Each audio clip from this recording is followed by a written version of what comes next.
The History of Diving Museum is appropriately located in Islamorada, Village of Islands, where salvage diving has thrived since the early 1700s.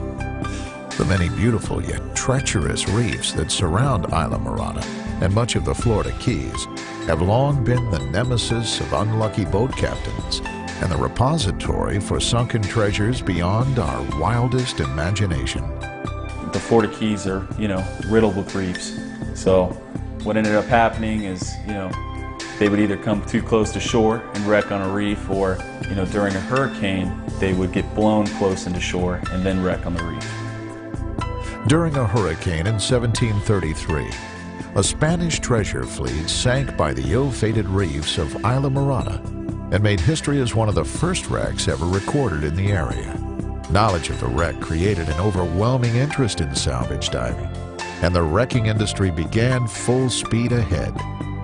This robust industry created untold riches of the Florida Keys and brought unimaginable wealth to Key West.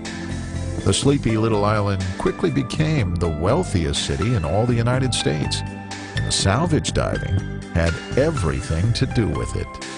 The History of Diving Museum exists to restore focus to the importance of salvage diving and to create the once magical and overwhelming sense of adventure inherent in diving and experienced by any diver that suits up and slips below the surface of the water in search of sunken treasure and the great fortune it brings.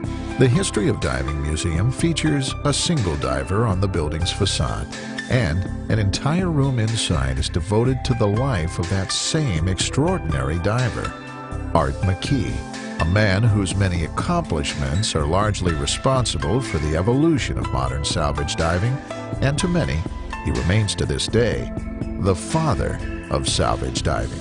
Well, Art McKee is considered to be one of the first tour guides.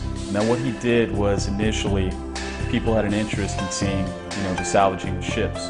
So he took them out on a glass-bottom boat, and they would look at ballast stones while they salvaged a ship. The natural progression was for them to want to use a diving apparatus themselves. So he eventually started taking people out in this new invention called the diving hood. And what makes it different from regular helmets is the absence of a diving suit. Before, with the diving suit, it was very cumbersome, very large. Would take a team of divers to suit you up in a suit. Now, this helmet did not require a suit.